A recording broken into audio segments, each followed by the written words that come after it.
All right, so the 0.3.1 patch actually dropped earlier than we expected. It dropped last night, and we have patch notes. I'm going to kind of walk you through the patch notes, explain to you and give you a summary of what is going on, as well as show you some in-game examples. And if you want to see it live to see what it actually looks like, I'll be live now as of posting this video. You're welcome to come by. I'm going to be playing with the new patch. Now, let's go ahead and take a look. So this is 0.3.1. This is in-game focus, but there are some other adjustments we'll go through as well. Now, this portion of here is basically explaining how the new tablet system works. And I'm just going to go ahead and walk you through how it works by demonstrating it in game.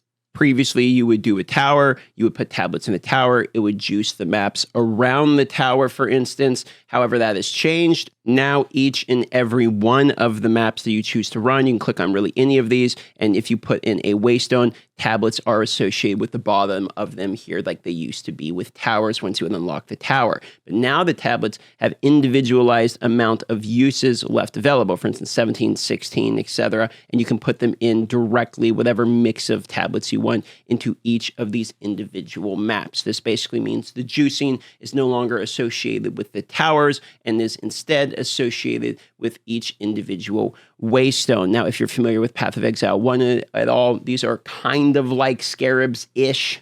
However, you're going to notice that this here already has a good amount of affixes, things is the terminology, I suppose, here, of number of rare mobs, quantity, rarity, all of this stuff.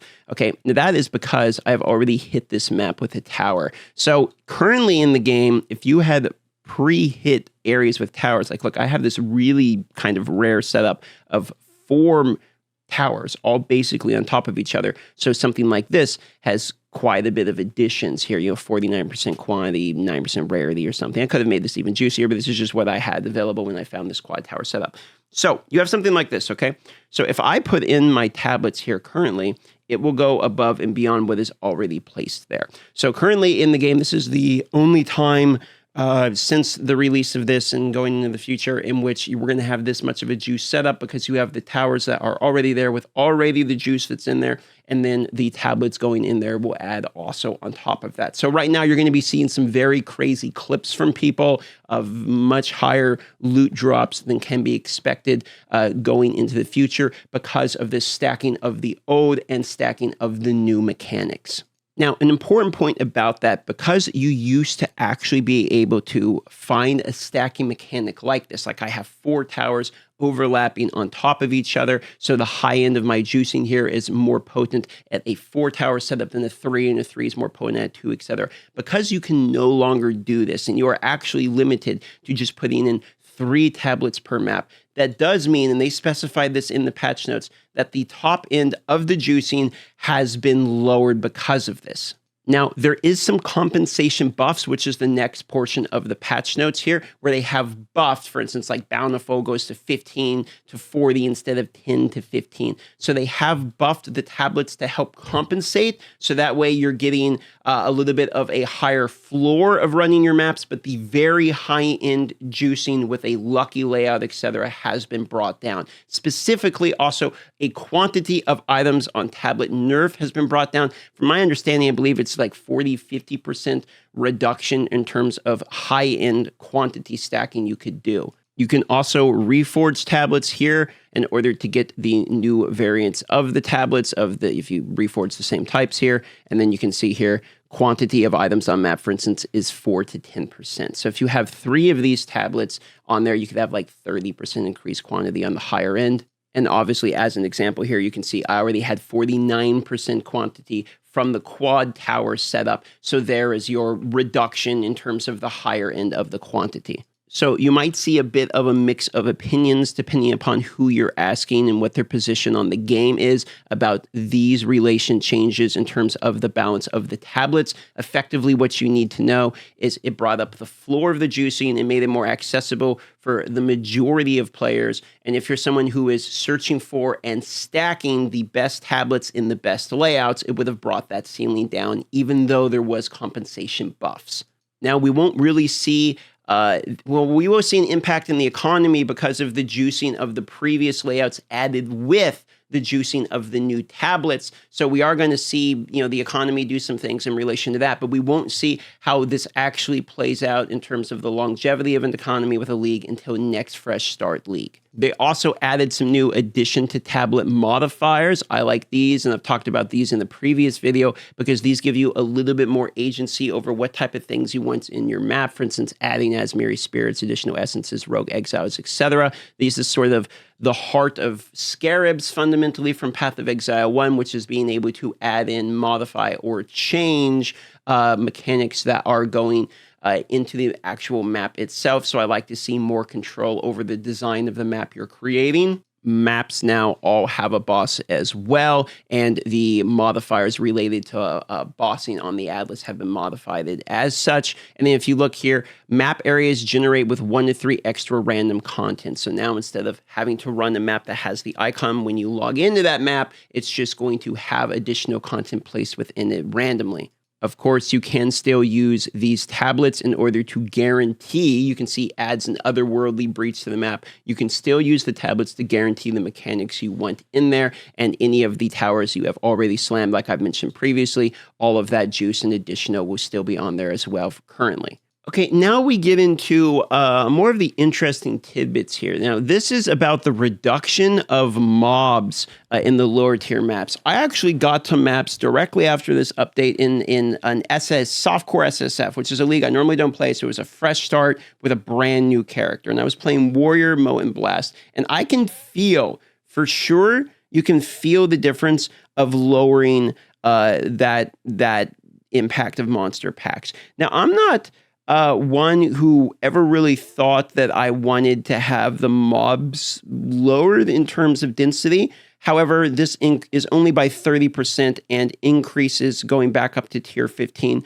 So I think this is sort of to help stop players who were able to get through the campaign with a build, because you can kind of get through the campaign with almost anything and then basically just getting ramrodded the second that they get to maps and don't really know what to do with their build. I think that's probably just to be more of an introduction, a safe haven for the players. I understand that, and you do actually feel that quite vividly in a tier 1 map pretty immediately, I'll tell you that much. Now, they also, this one's a little bit weird to me. They adjusted the composition of all naturally spawning monster packs in maps. This results in more packs of smaller number of monsters, but roughly the same total number of monsters. So they almost like split up a big group and put them into like smaller groups in order to make them a little bit easier to handle throughout the maps. That's just across the board in maps. So it did feel in my playtime a little bit sparser as I'm running through the maps.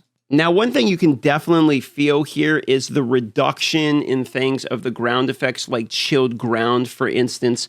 So the lower tier maps are 75% less. So I did run a tier 1 chilled ground in order to actually see how much this affected, and it is definitely noticeable. Before, I felt like I was on chilled ground more times than not, and now when I run into it by accident, I get annoyed because I'm on it and I forgot it's on the map. So honestly, I hate the affix anyway.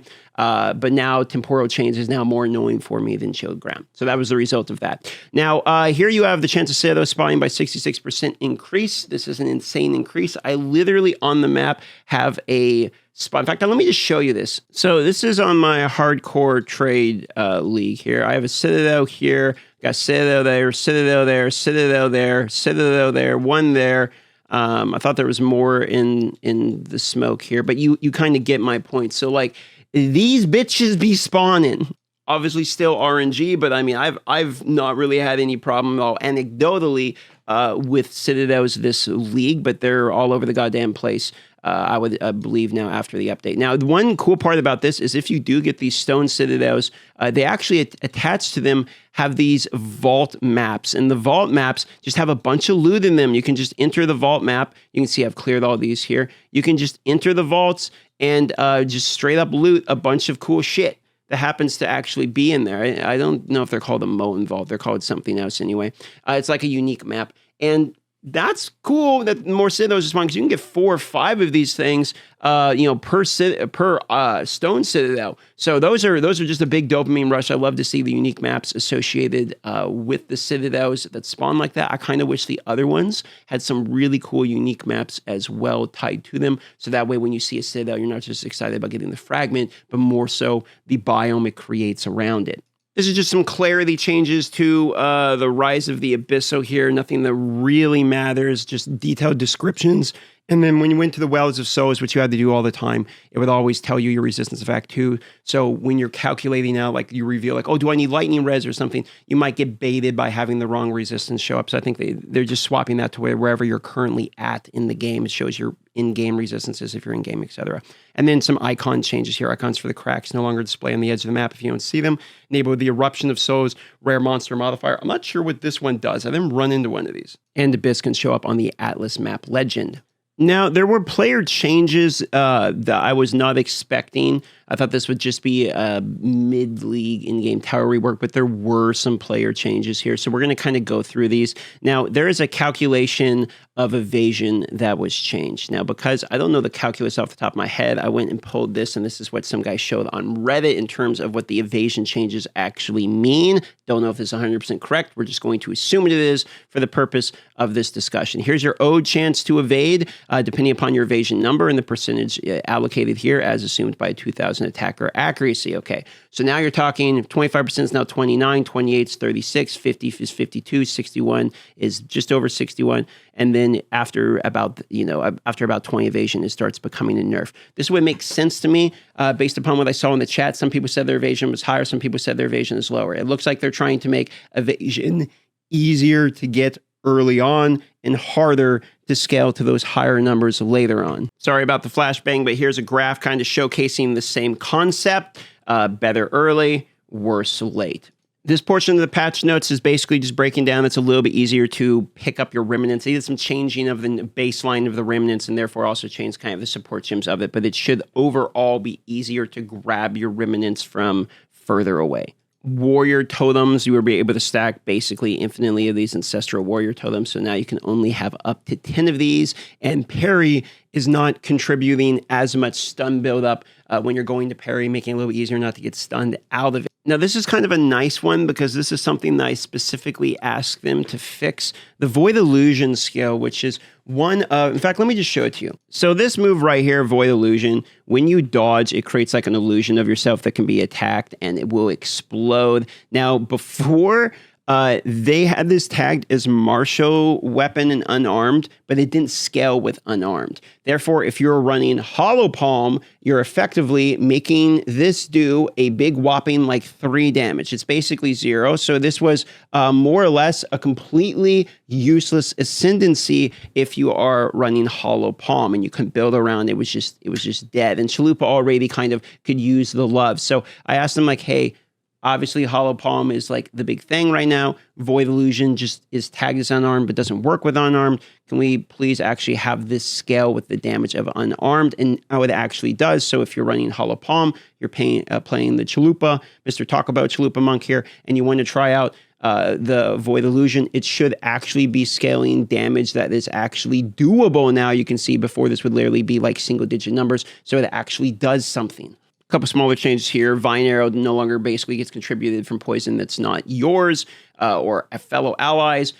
Persistent weapon buff that must be active in all weapon sets now describe this requirement. So this is just a text description change here. And then Whirling Assault, which is kind of nice, now uses pathfinding to help avoid obstacles. So if you were kind of annoyed by constantly running into shit while wearing Whirling Assault, that is a change there as well. Now, let's talk about the Orb of Alchemy change here. This is actually kind of a pretty cool one. So Orb of Alchemy will now work fundamentally different than it used to. So let me just find a magic piece of gear here real fast. All right, so let's say you have like a white item, you slammed it with the perfects trying to make something good, and you just fucked it up, and you got some dog shit stats here that you didn't want. Well, now if you have an alchemy orb, you can actually use them on magic items, fundamentally re-rolling the item in its entirety, and you can see now it has 4 different stats than it did before. So you can effectively do the alchemy orb on magic items as well as white items now. Like I said, this is probably mostly going to be utilized for when you're attempting to craft on a good white base, maybe superior or something like that.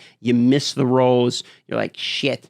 And then you want a one more attempt at getting something kind of decent before you start annulling it down, etc. Same thing applies to like if you're going to use maps, maybe you try slamming maps with a magic.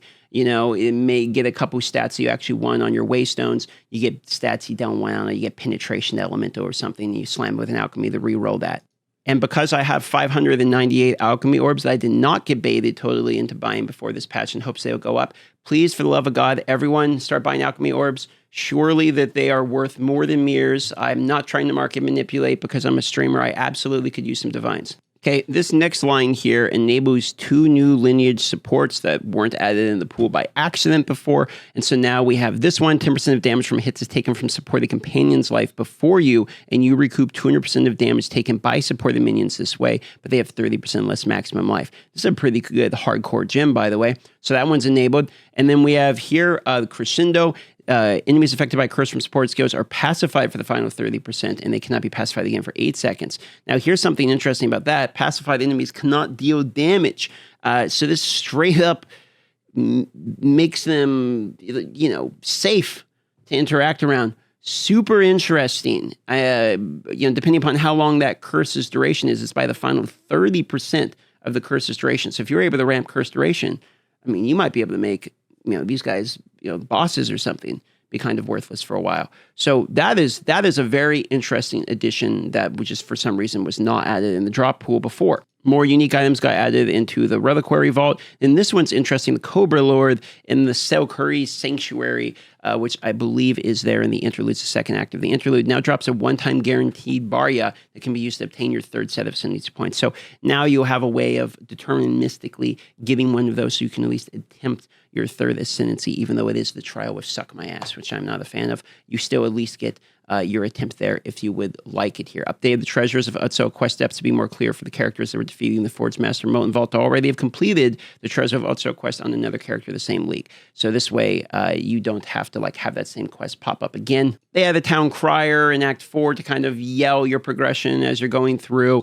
They have estimations for player accuracy is now using 82 instead of 84 level of mobs, because 82 is typically the higher end of what you're going to be doing lately. Anyway, stash and UI merchants will previously entered search terms. I'm kind of rushing through these because a lot of these aren't really that important, but this one is interesting. So you might have seen the clip of Rex. In fact, I did a short kind of giggling at it. It's kind of funny if it doesn't happen to you, in which they use the Omen of Whittling to try to remove the highlighted mob.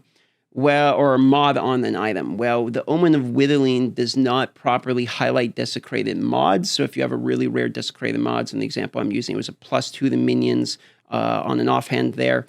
It just removed the wrong one. So this was effectively a visual bug, and therefore that has been fixed. So Rax died for our sins on that one. Okay, the rest of these aren't actually too important for the purposes of you just playing the game. There's description text, updated density and spacing of packs in the Cry Crossing, which is kind of again, stage 2 of the interlude. Their reload animations, sprinting animations, nothing too crazy. One change of a mob here, which is the Treant Faustspawn Barrage skill, got lowered a little bit.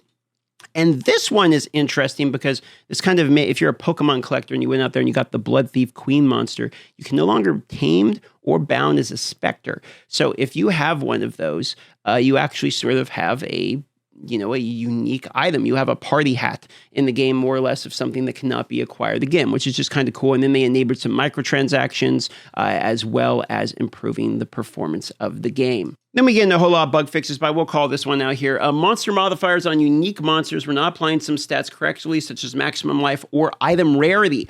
So if you were allowing them, the bosses of a map to have additional modifiers, you weren't getting the bonus associated with the drops with them. That paired with the fact that we have powerful boss mods that you can add, as well as the new tablet system, does make me interested in actually farming bosses specifically. So I might be testing some of that out as well today to see what the actual boss drops look like. Now, I don't think they mention it in the patch notes, but one of the other things we should mention here is when you are running a map currently in the game, they did remove from the mini-map the ability to see the rare mobs. This was immediately something that people picked up on and was somewhat controversial, as the rare mobs are typically where the juice is. You want to go find and kill them. So the fact that they're not there is kind of annoying. Now, there is one argument to be made, which is, with the map completion now being tied to actually killing the boss, they don't really want you,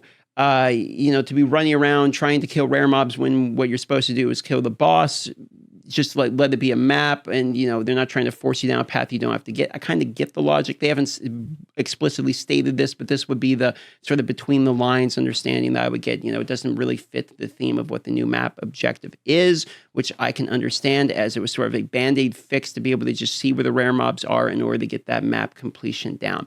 I have one counterpoint to this, which is like, yeah, fair enough. And PoE doesn't, one doesn't show you where the rare mobs are either. And yes, you still want to be juicing them. Also, the difference kind of there for me is rare mobs are kind of all over the place in the PoE 1 maps. And also the maps are smaller and your movement's faster. In this game, the maps are quite large, even though they did in this patch reduce, and that's the other part of the patch notes I don't think we went over, which is they reduced the size of a lot of maps fairly significantly in order to kind of compact them down. In this game, the map layouts are fairly large, and the number of rare mobs you have in the maps might not be that high. There might be 4 or 5, maybe 6 of them or something in a map, and for that reason, being able to see them particularly, also in the beginning of the game when you really need every currency drop, etc., when you're right-giving into maps, it was actually quite nice. So with the yellow mobs kind of being gone, it would be nice at least to be able to see where the boss is too, if we're going to put the map objective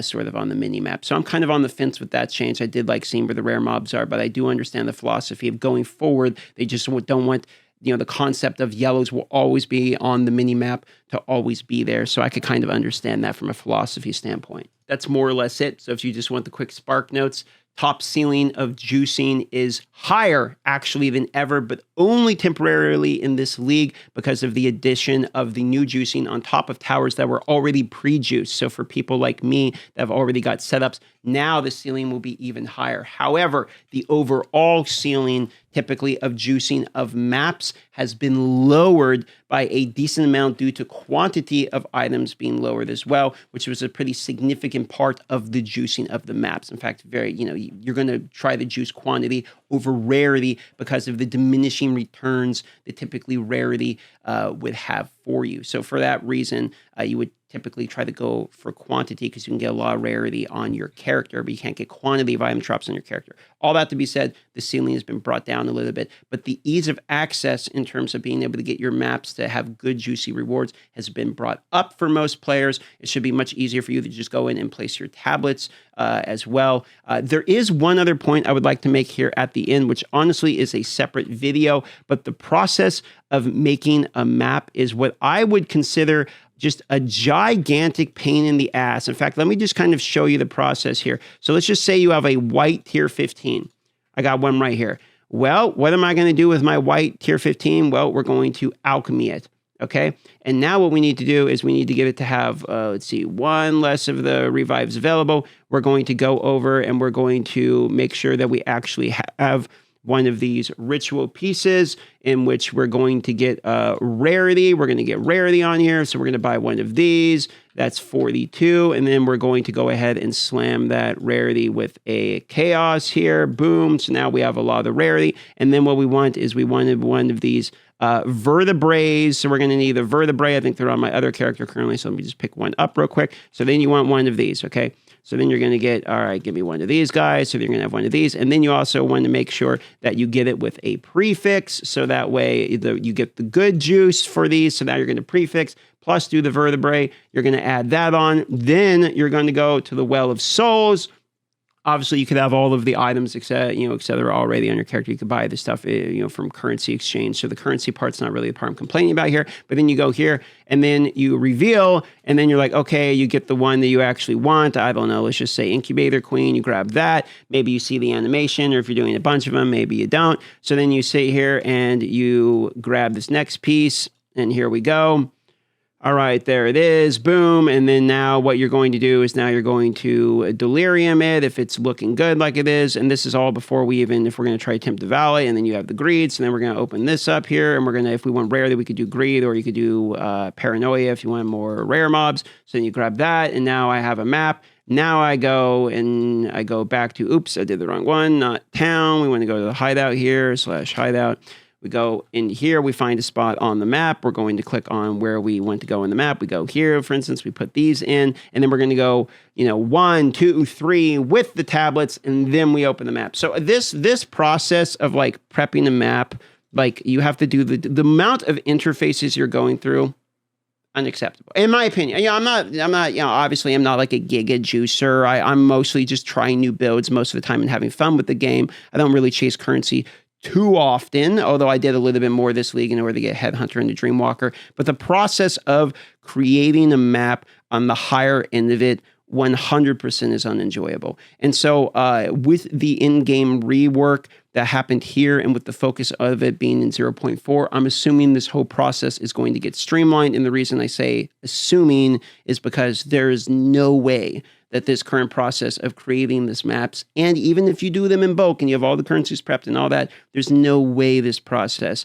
is something that when they watch this happen, they think, I like that. I just think that, this is got a little bit out of hand over time and they haven't had time to focus and all that. 100% this guy gets streamlined because it is a very annoying part of the game to prep maps. Just my own personal opinion, however. That's about it. I'll be live now if you want to see it. Hopefully the breakdown of the patch notes helped. Love you all. I appreciate you guys watching after so many years, and I'll see you on the live.